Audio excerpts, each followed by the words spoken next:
যারা এই কথাটাই মাত্র বলবে মানে তাদের আমি ধন্যবাদ দিয়ে ছোট করবো না, তাদের আমি আশীর্বাদ দেবো এবং তাদের মনে আরো শক্তি বাড়ুক, এটাই আমি চাইব। প্রেসের সঙ্গে আমার একটা কথা আছে, আজকে প্রেসের কোনো প্রশ্নের আমি উত্তর দেবো না। আমি কতগুলো প্রশ্ন করবো, আমি চাইবো প্রেস এই উত্তরগুলো ভবিষ্যতে আমাকে দেওয়ার চেষ্টা করবো।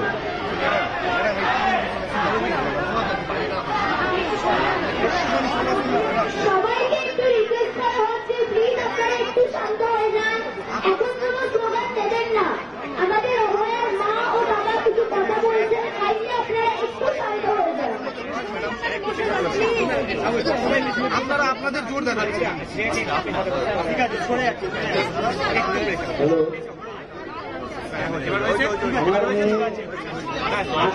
সকাল 8:10 এই আরজিকর হসপিটালে এসেছিল রুগী পরিষেবা দেওয়ার জন্য, অসুস্থ লোককে সুস্থ করার জন্য। আজকে এই হসপিটালেই সে বলি হয়ে গেছে দুর্বৃত্তদের পাল্লায় করে। দুর্বৃত্তরা তার জীবনটা শেষ করে দিয়েছে। আজকে তার এতদিনের স্বপ্ন এবং আমি যে 62 বছর ধরে যে স্বপ্ন তিন করে গড়ে তুলেছিলাম, একটা রাতের মধ্যে আমাদের জীবনটা পুরো উলটপালট করে দিয়েছে। আমার মনে কতগুলো প্রশ্ন এসছে, আমি শুধু মিডিয়ার কাছে সেই প্রশ্নগুলোই জানি। প্রশ্ন এক, পুলিশ আমরা এখন জানতে পারছি আরজিকর যে আউটপোস্ট আছে তারা 10 মিনিটে আমার মেয়ের এইরকম পরিণতির খবর পায়, কিন্তু তারপরেও কিন্তু ওরা কোনো আমার মেয়ের কোনো শারীরিক পরীক্ষা করেনি, যেটা তাদের প্রথম কাজ ছিল, সেটা কিছু করেনি। দ্বিতীয়টা, বেলা 11টার সময় আমাদের জানানো হয় আমার মেয়ে আত্মহত্যা করেছে। তারা কোনো মেডিকেল টেস্ট করলো না, আগেই তারা বলে দিল আত্মহত্যা করেছে। ঠিক আছে, কেন করেছে এটা সেটা তারাই জানে, তারাই উত্তর দেবে। আমাদের মেয়েকে দেখতে আমরা যখন হসপিটালে আসি 12:10 আমার সেই মেয়ের মুখ দেখতে 3 ঘন্টা 3.5 ঘন্টা ওই সেমিনার হলের বাইরে আমাদের বসিয়ে রাখা হয় এবং মেয়ের মা মানে অভয়ের মা পুলিশের হাতে পায়ে ধরতে শুরু করে। ভেতরে তখন লোকজন ঘোরাঘুরি করছে, আমাদের কিন্তু ভেতরে ঢুকতে পারছে। এটা কি কারণে? এই প্রশ্নটা আমার উত্তর চাই।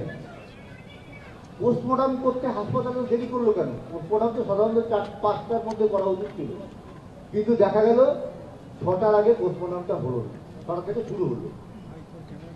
আমি এফআইআর করলাম থানাতে। কি হলো? আমি 6:30 থেকে 7টার মধ্যে এফআইআর করলাম। আমার এফআইআর এর রেজিস্টার হলো কখন? 11:45 পরে দেখতে পাচ্ছি। ডাক্তার এখানে এত ডাক্তার থাকা সত্ত্বেও, এত কিছু জানার পরেও পুলিশ একটা আনন্যাচারাল ডেথ কেস করলো, ডায়েরি করলো। কি কারণে? হাসপাতাল কর্তৃপক্ষ, পুলিশ কেউ এফআইআর করলো না, যেটা সবার আগে দরকার ছিল, করেনি।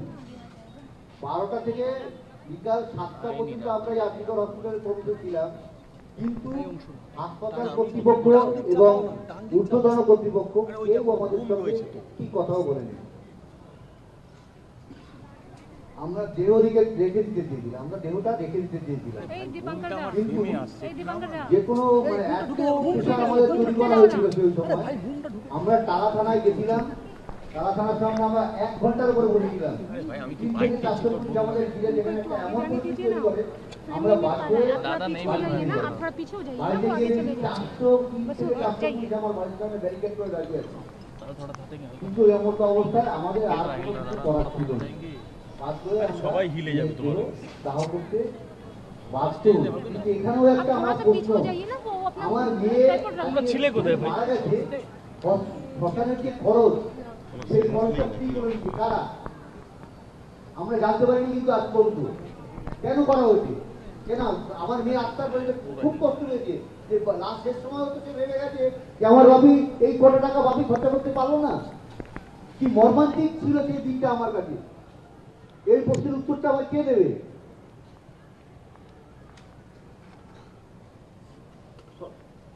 তখন আমার মেয়ের দেহ আমার ঘরে সাহায্য ছিল, তখন ডিসি নর্থ আমাদের ঘরের একটা গলিতে ঢুকে ঘরের ভেতরে তিনি আমাকে টাকা দেওয়ার চেষ্টা করেন এবং তার যা জবাব দেওয়ার আমরা সঙ্গে সঙ্গে সেই জবাবটা দিয়েছি। DC centre addiction Indira Mukhopadhyay বারবার প্রেস মিট করে করে মিথ্যা কথা বলছি, মিথ্যাচার করছি। কারণটা কি কারণে আমরা করছেন এই জিনিসটা? তাই থেকে আমাদের একটা বিশাল প্রশ্ন আমাদের সবসময় মনে আসছে, আমার এই সমস্ত প্রশ্নের উত্তর কে দেবে? পুলিশ, প্রশাসন, না হাসপাতাল কর্তৃপক্ষ, স্বাস্থ্য ভবন? সবার কাছে আমি এই আর্জি জানিয়ে আমি এখানে বড় বক্তব্য শেষ করছি।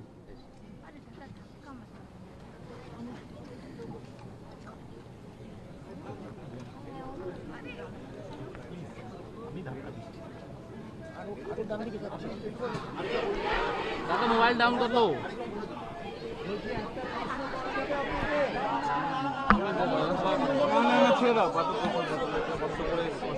নমস্কার।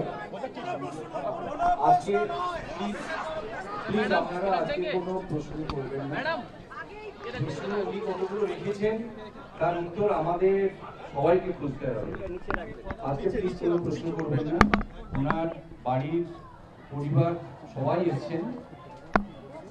অভয়ের কাকা আমার মনে হয় এক কথা বলতে চান। আমি একটাই শুধু প্রশ্ন করবো প্রশাসনের কাছে। একটা টাইম ছিল তখন 2:40 কি 3:10 হবে, আমরা তখন এসে অভয়াকে দেখে বেরিয়েছি। তার কিছুক্ষণ পরে ওই সাথে সিএম এর ফোন এসলো, দাদা কথা বলেন। কথা বলার পরে ওরা কিছু ডাক্তারবাবুরা আমাদের দাদাকে নিয়ে আর বৌদিকে নিয়ে একটা ঘরে আটকে রাখলো। সেখানে অন্তত কম হলে 15 জন ডাক্তার ছিলেন। তারা একটা সাদা কাগজ দিয়ে বলছে আপনি এর মধ্যে সই করে দিন, আমরা যা যা দরকার আমরা এর মধ্যে লিখে দেবো, আপনি এখন টেনশনে আছেন। আমরা কি হবে সাদা কাগজে সই করছেন কেন? যদি ওরা হয় তাহলে আমাদের বাড়ি থেকে 18 জন লোক ছিল, তা আমাদেরকেও রাখতে পারতো, তা তাকে নিত। এই প্রশ্নটাই আমি রাখলাম। তখন আমি সাদা কাগজটা নিয়ে ছিঁড়ে ফেলে দিই। আপনারা বুঝতেই পারছেন কত কত প্রশ্ন, কত কত যন্ত্রণা নিয়ে এই পরিবার পুরো আছে। তাদের যন্ত্রণার একটা করে অংশ শুধু আমরা দেখতে পাচ্ছি। আমি ওনার কাকিমা দু এক কথা বলতে চাই।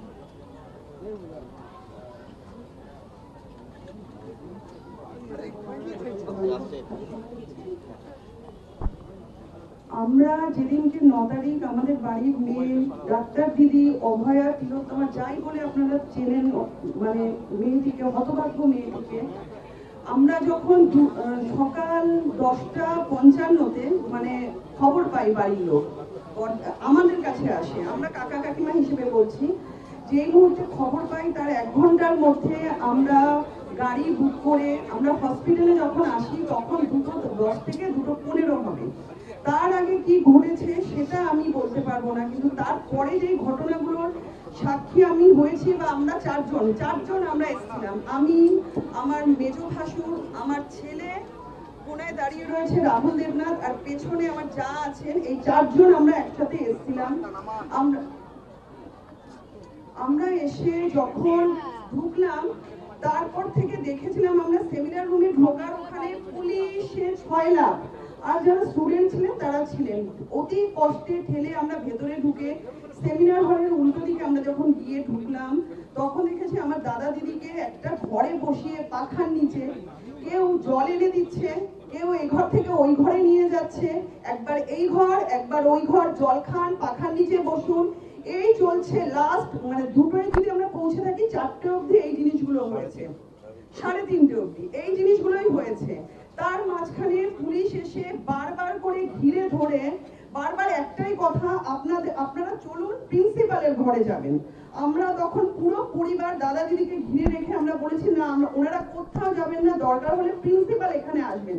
কিন্তু পুলিশ আমাদের এত জোর করেছে, এত ফোর্স করেছে, মানে ওনারা পারলে হাইজ্যাক করে এই 2টো মানুষকে নিয়ে প্রিন্সিপালের ঘরে যেতে পারলে ওনারা জানে আমরা বেঁচে গেলাম। তো যাই হোক, কোনোভাবে হয়তো 5 মিনিটের জন্য বলে তারপরে ওনারা নিয়ে গেলেন এই 2টো মানুষকে। তারপর থেকে আমরা আর এই 2টো মানুষকে দেখতে পাইনি। পরিবার একদিকে, বাবা মা একদিকে। তারপরে যা ঘটনা ঘটেছে মিডিয়া দৌলতে আপনারা সবাই জানেন। দেন যখন পোস্টমর্টম হয়ে বডি বেরোচ্ছে, দাদা দিদি গাড়ি করে যখন বেরোলো তখন হাতটা আমাদের দেখিয়ে গেল। আমরা বুঝলাম যে হ্যাঁ তারা বেরোচ্ছে। আমরা কি জানবো নর্মালি যে এরপর আমরা পরিবারের লোক আমরা যাব, বা মাঝখানে অ্যাম্বুলেন্স যাবে, তারপরে আমরা যাব। কিন্তু সেখানে দাঁড়িয়ে আমাদের বলা হয়েছিল যে আপনাদের পরিবার তো আপনাদের জন্য দুটো গাড়ি রাখা আছে। আমরা যখন গাড়িতে মানে আমি বলছি দায়িত্ব নিয়ে এটা আমি বলছি, আমি যখন গাড়িতে উঠতে যাই আমাকে ধাক্কা দিয়ে ফেলে দেওয়া হয়। ধাক্কা দিয়ে পুলিশ ফেলে দিয়ে বলে না না এই গাড়িতে পুলিশ ছাড়া কেউ উঠতে পারবে না। দেন আমরা ওখানে অসহায়ের মতো দাঁড়িয়ে থাকি, আমাদের চোখের সামনে দিয়ে মেয়ের দেহ চলে যায়। তারপরে ওখানে যারা আমাদের পরিচিত ছিলেন তারা বললেন যে আপনারা দেখুন কি করে যাবেন। তখন আমরা নিজেরা ম্যাটাডোর করলাম, ম্যাটাডোর করে আমরা অন দা ওয়ে যখন যাচ্ছি মাঝ রাস্তা যাওয়ার পর হঠাৎ আমাদের মনে হলো যে বর্দাকে ফোন করি। যখন বর্দাকে ফোন করা হলো তখন বর্দা বলছে আমরা তো টালা থানায় বসে রয়েছি। ততক্ষণে আমাদের কাছে খবর চলে এসেছে যে আমাদের মেয়ের দেহ বাড়িতে পৌঁছে গেছে, কারণ গ্রিন করিডোর দিয়ে পুলিশ নিয়ে গেছে, দেহ বাড়িতে পৌঁছে গেছে। আমরা এখানে এমন বক্তব্য শুনতে পাচ্ছি কিছু স্থানীয় মানে নেতা নেত্রী তারা বলছেন যে 20 মিনিট বডি দাঁড়িয়েছিল। আমি অতি দায়িত্ব নিয়ে বলছি যে আমাদের মেয়ের বডি আমাদের বাড়ির সামনে 1.5 ঘন্টা দাঁড়িয়েছিল। 1.5 ঘন্টা, না বাবা মা ছিল না পরিবার ছিল। কে ছিল সাথে? সাথে ছিল ওখানকার লোকাল কাউন্সিলর। তিনি আবার বলেছে, আমি দেখেছি মানে আমার কাছে প্রমাণ আছে, তিনি ইন্টারভিউ দিচ্ছে, বলছে যে ওনাকে পুলিশ বলেছে যে আমরা বাড়ির লোক কাকি পিসি কাকা আমরা সবাই বলেছি যে আমরা তো মানে শোকস্তব্ধ, আমরা বুঝতে পারছি না বডির সঙ্গে আমাদের যাওয়া উচিত কিনা। তাতে পুলিশ বলেছে ওনাকে যে ও আচ্ছা ওনাদের তো মাথার এখন ঠিক নেই, তাহলে আপনি ওখানকার লোকাল নাগরিক হিসেবে তাহলে আপনিই যান বডির ওখানে। বাবা মাকে বাদ দিয়ে আমরা 15 জন মেম্বার ছিলাম। আমাদের কারুর আমাদের হ্যাঁ শোক, আমরা নিশ্চয়ই আমাদের তখন শোকে আমাদের মাথা পাথর হয়ে যায়, কিন্তু আমরা কেন ওনাকে বলবো যে আপনি যাবেন আমাদের মেয়ের সঙ্গে? আমরা বাড়ির একজন লোক যেতে পারতাম না? এটা সম্পূর্ণ মিথ্যাচার, সম্পূর্ণ মিথ্যাচার এই কথাগুলো। তারপরে উনি আবার বলছে উনি আমাদেরকে গাড়ির ব্যবস্থা করে দিয়েছেন, উনি আমাদের বাসের ব্যবস্থা করে দিয়েছেন। এত পুলিশি নিষ্ক্রিয়তা, এত মানে মিথ্যাচার, এগুলো কিসের জন্য? এগুলো কিসের জন্য? যখন আমরা ওখানে গিয়ে পৌঁছেছি পুলিশ আমাদের ঢুকতে দিচ্ছে না।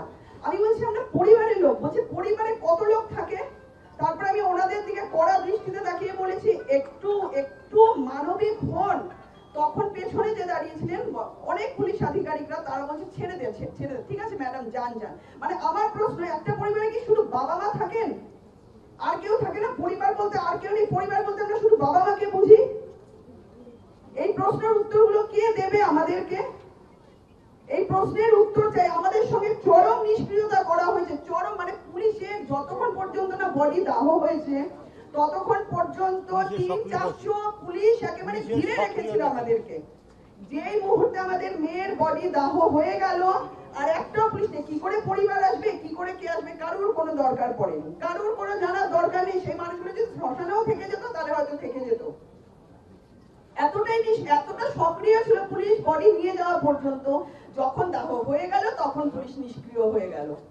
ঘরে ঢুকে পুলিশ টাকা অফার করছে বাবা মাকে, যেখানে আমরা আমাদের মেয়ের বডি নিয়ে বসে রয়েছি ঘরে, পরিবারের প্রত্যেকটা লোক চোখের জলে তাকাতে পারছি না, তখন পুলিশ গিয়ে টাকা অফার করছে আমাদেরকে। এটা পুলিশের মানবিক মুখ। তারা আবার বলছেন যে আমরা সব ঠিক কাজ করেছি, আমরা সব দায়িত্ব পালন করেছি। এটাকে দায়িত্ব পালন বলে? এটাকে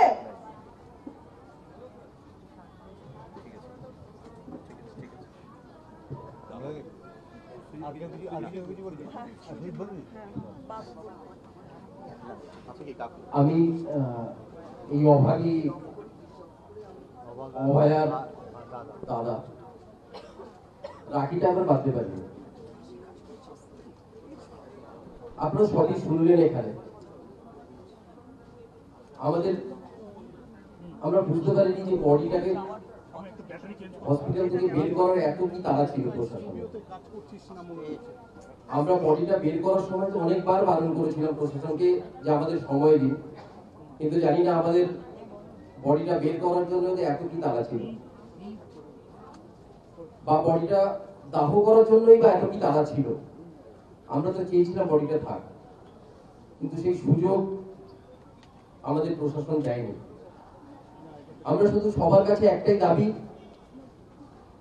যে নারকীয় কাণ্ডে যারা প্রত্যক্ষ বা পরোক্ষভাবে জড়িত তাদের দৃষ্টান্তমূলক শাস্তি হোক, এবং যারা এই ব্যাপারটাকে সম্পূর্ণভাবে ধামাচাপা দেওয়ার চেষ্টা করেছে, তাদেরও সমানভাবে দৃষ্টান্তমূলক শাস্তি হোক, যাতে আমার আর হাজার হাজার কোটি কোটি বোনদের আর এই অসুবিধা জীবনে ফেস না করতে হয়। আপনারা সকলে আমাদের পাশে যেভাবে দাঁড়িয়েছেন তার জন্য আমাদের তরফ থেকে অসংখ্য ধন্যবাদ, এবং আমরা ইনশিওর করছি আমরাও সবসময় আপনাদের পাশে আছি যতক্ষণ না আমার সেই অভাগী বোনটি তার প্রপার বিচার পাচ্ছে। আমরা এখানে যে এটা আমরা শেষ করবো, আমরা সবাই মিলে যে কথা আমরা বলেছিলাম যে এরা তো এত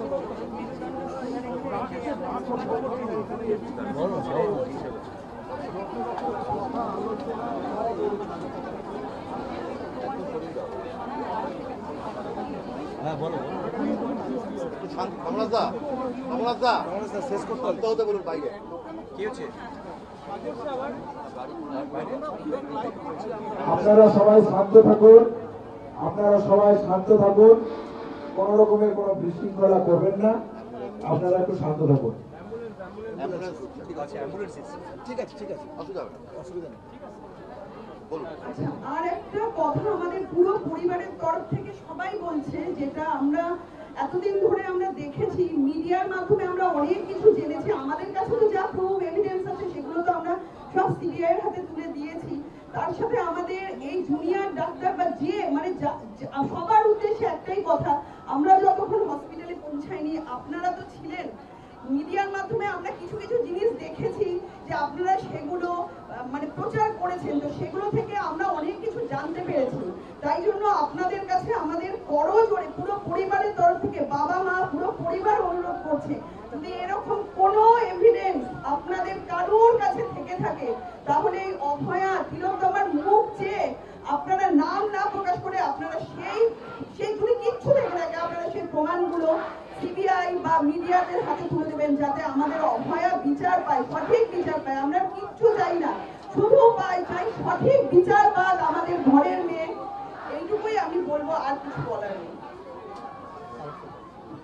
সবার শেষে আমি যেটা কথা বলে শেষ করব, এই যে ছাত্র সমাজ, সাধারণ নাগরিক, ছাত্র সমাজ তো পুরো আমার পরিবারের সঙ্গে আমার ছেলে মেয়ে হয়ে গেছে, এবং নাগরিক সমাজ যারা আজকে রাস্তায় নেমে ঘন্টার পর ঘন্টা আন্দোলন করছে, তাদেরকে একটাই কথা বলবো, তারা এই আন্দোলন চালিয়ে যান যতদিন আমরা বিচার না পাই। এই কথা বলে আমি আমার কথা শেষ করছি।